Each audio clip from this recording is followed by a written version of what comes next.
Hey everyone, welcome back to another video. Will today be my day for Rare Beauty redemption? We will see. In today's video, I'm testing out two new products from Rare Beauty. We have their new bronzer stick and also a brand new powder. Notoriously in the past, I have not liked Rare Beauty complexion products, but these two new launches sounded really fun. I love a bronzer, I love trying new powders. I would really love to have a Rare Beauty product I actually like, so we'll see how these guys turn out. Before we start, if you're not already subscribed, I would love to have you, and don't forget to give this video a thumbs up if you do enjoy it or find it helpful at any point. I don't know why I'm doing finger guns, but let's get into it. So I just currently have on my Bite Beauty foundation, which I know like the back of my hand. I wear it all the time. I wanted to use a foundation I was really familiar with. No concealer, I just have some corrector under my eyes. And we're gonna start with the bronzer that we have here. Starting with the bronzer, this is called the Warm Wishes Effortless Bronzer Sticks. It comes in 5 shades. I picked up the second lightest shade because this one says that it has cool undertones. The first one says that it has neutral undertones. It is $23, and this is described as a breakthrough bronzing stick for a quick, invisible, sun-kissed glow with a smooth, seamless second skin finish. Just swipe on, blend, and go. So it's supposed to be super easy and melt into the skin. Starting off with the shades, the first thing I want to mention is that there's no model that is wearing the swatches on their arm on Sephora that has fair skin.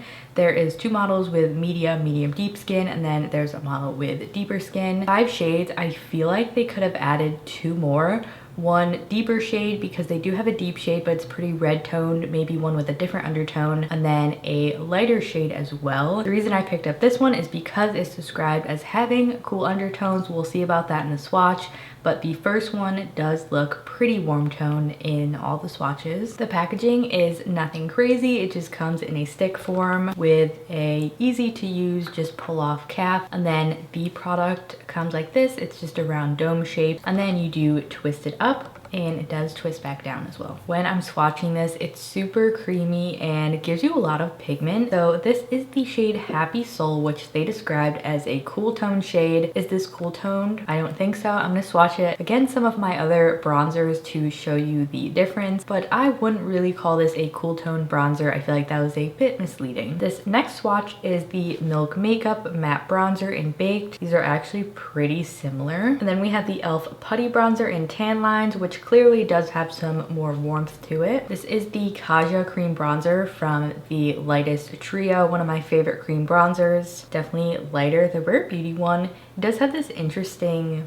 I wouldn't call it cool tone, but it definitely seems to be a little bit red. And then one of the warmest cream bronzers I own is the Say Beauty one. I'm guessing this is going to be similar to the Rare Beauty shade. It's actually not. Yeah, these ones are pretty deep over here. These are more sheer. And then I pulled out the KVD Liquid Contour in Fair Cool to compare it to a shade that I find is actually cool toned. This is the KVD shade Once Swatched, which does look similar to the Rare Beauty bronzer, but the thing with the KVD gel contour, once you blend it out, it definitely pulls a lot more cool toned. So to me, this is a true pretty cool toned product, and the Rare Beauty one I don't feel like is cool toned. Has a bit of red to it, it's warmer, but the shade might work. I don't think I've ever really tried a bronzer that is this shade. It looks pretty unique, so we'll see. This is a first impressions. It says that you can blend it with your fingertips, a brush, or a sponge. It also says it can be applied to the eyelids for a warm wash of color, so I'm gonna go ahead and try that out today as well. Why not? I'm gonna start this side with a sponge, I think, and then we'll try this side with a brush. I usually use a sponge with all of my product, but we will test both.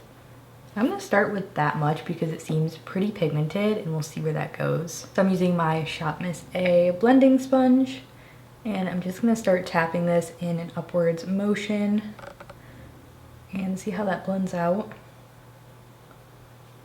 So I think that's actually quite pretty. I was a little bit scared of this shade. I'm gonna build up a little bit more. I really like how smoothly it goes on. And I do agree that it blends evenly and it doesn't seem to be getting patchy. I'm gonna blend on my forehead with the Rare Beauty. This is a foundation brush, I think. I'm not sure if they came out with a brush to go with this bronzer. I think they did. I feel like they release a brush with almost all their new products. Going in on the right side and primarily using the brush to blend it out. I'm getting more pigment on this side with the brush, but I like the finish with the sponge. like it just helps everything blend together a little nicer. Overall, first impressions is I think it's really pretty. It's blendable, it's smooth. It has just the right amount of pigment in my opinion to give you the bronze look but not look fake. I mean, it blended like a dream. I am actually going to powder with the new powder, and then I will try this over powder to see how it works in case any of you like to use a cream over powder, which I do quite a lot sometimes with blushes and highlights. So we'll test it out just to see how it performs. We'll do that on my nose, but I think I'm just gonna leave it like this for now. I'm happy with how it looks. It seems to be buildable. I did do the 2 layers on this side with the sponge. Sponge sheared it out a little bit more, brush gave you more pigment, depends on what you're looking for, but I'm happy with it so far. I want to get Rare Beauty redemption, so maybe today's my day. Before we get into their new powder, I'm gonna go ahead and throw on my concealer. I'm going to be using my Rose Ink Concealer, which is just one of my favorite products and one that I really am familiar with and how it works with other powders. With this concealer, I usually do a little bit of the lightest shade, LX10, and then I use the second lightest, 20, which is a big jump-in shade. This one has a little bit of peachiness that I like to add. I'll usually just do 1 dot of that. And then blending out with my sponge, per usual. Nothing new here. Before I forget, I'm gonna use this on my eyelids like they mentioned. I'm gonna use it more of like a crease color. I'm just gonna blend this with my fingers and see how that works. It blends really nicely. That's actually pretty in the crease. I would never think to do this, but you could totally do this if you wanted to. I like that. That was easy and it actually looks pretty natural. I was really hesitant about this shade, but so far I don't have a lot of complaints. No complaints here. Next, let's talk about this new powder. This is called their Always an Optimist Soft Radiance Setting Powder. This scared me when I heard of it because I don't usually like radiance setting powders. I feel like they enhance texture, but from the swatch that I did of this so far, it looks like the sheen in it is very soft, so that gives me a little bit more hope. This is $22, and how much product you get? 0.33 ounces. And they also have 5 shades of this, which I really like. I like when they do multiple shades of a tinted powder. This is the light one, which is soft pink for fair to light complexions. They also have a light medium, which is a peach, medium deep, which has a mahogany color, and then medium, which is warm honey. So they do all have this little slight tint to them. And this is vegan, natural finish, loose powder. It's also a talc-free loose setting powder to visibly smooth, blur, and control shine for a soft natural finish and all-day comfort. I feel like it's the perfect time for me to test this powder because my skin at the moment is combo. So I do get oily throughout the day, but I also have a dry patch right under my eye and also just right above my lip. I have a little bit of dryness, so I kind of have the worst of both worlds going on right now. So no matter your skin type, hopefully my face will cover it. I am super picky with powders. I don't like powders that accentuate texture. I don't like powders that are too cakey. I don't like powders that are too dry looking. So I'm really gonna put this under a magnifying glass because for me to like a powder, it takes a lot. It takes a village. I'm not sure if you'll be able to see the dry patch, but it's right on the inner corner of my left eye here. There's already some concealer sticking to it. Before I set my under eyes, I'm going to work out the creases using my fingers. I always do this before I set for the least amount of creaseability. I wanna give this a fair shot. I'm also gonna go over my face really quickly with my sponge just to make sure that's smooth as well. I think this packaging is really cute.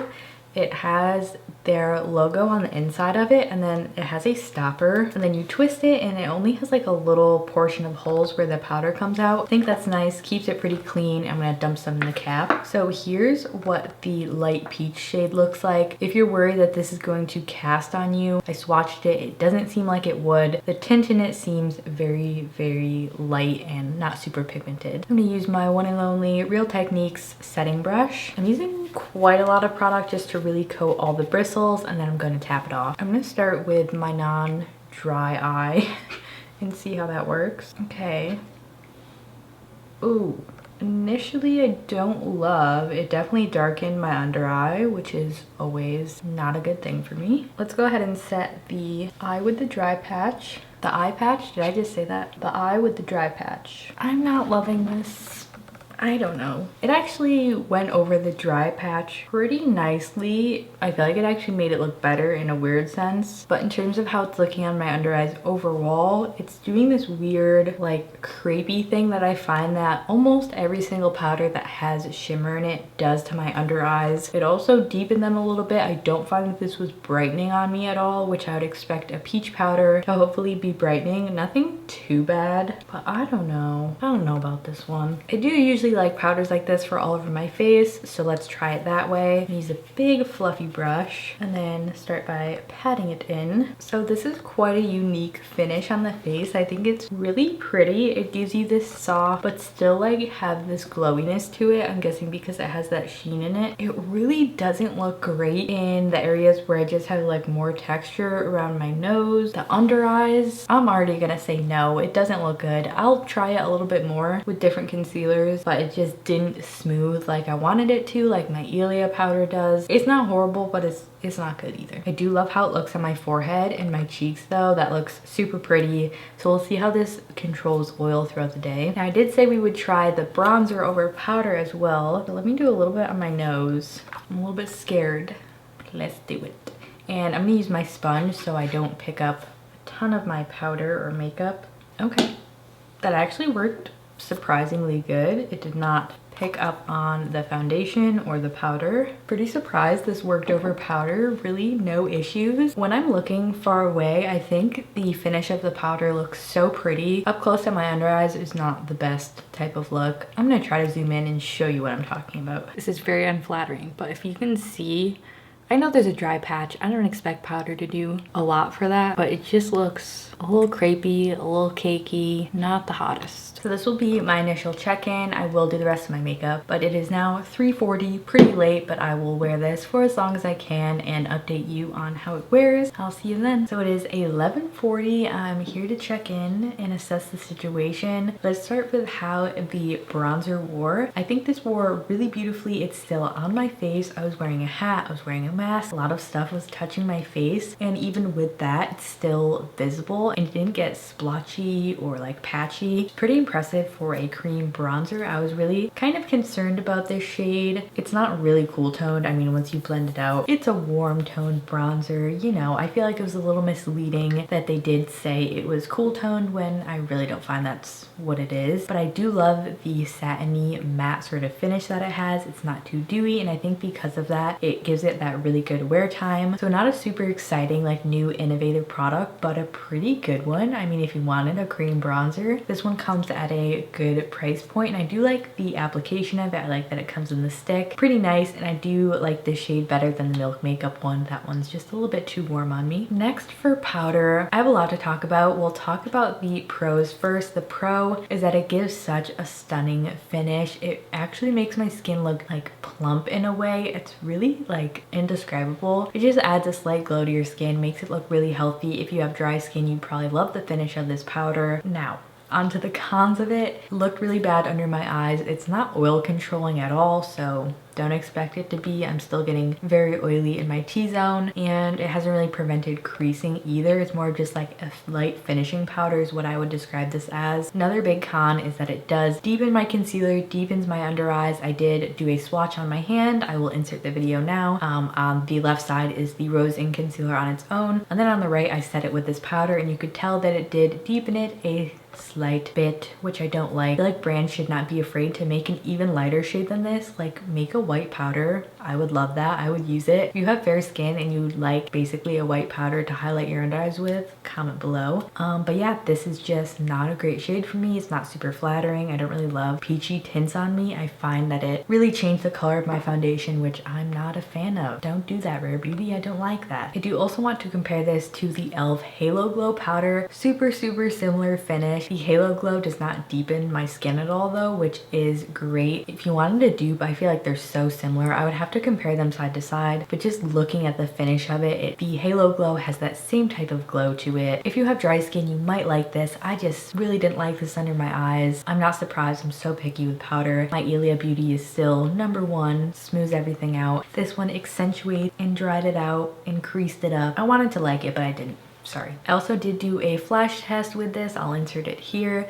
looked absolutely beautiful with the flash. So if you were looking for a good flash photography powder, this one looked really good. It actually looked better in the photos than it did in real life. Super smooth, really beautiful, no flashback. So that's another pro of this product. So those were my overall thoughts. I will have to continue playing around with these and see how I like them. So far, I think I'm really gonna like the bronzer stick, the powder. I don't have high hopes for it. Probably just gonna stick to that as like a finishing face powder because the finish is really pretty. If you have dry skin, you might like that. But if you have any problems under your eyes, I would say avoid it. In my personal experience, any powder that has a shimmer to it never works out for me. If you do like a slightly shimmery powder though, give that one a go. I think you would love it. All right, that was it for today's new Rare Beauty launch review. I'd love to know in the comments below if you've tried anything from Rare Beauty and what you like or what you dislike. Comment below. I will be chatting with you down there. But thanks for watching. Don't forget to give this video a thumbs up if you did enjoy it, and I will see you all in my next video.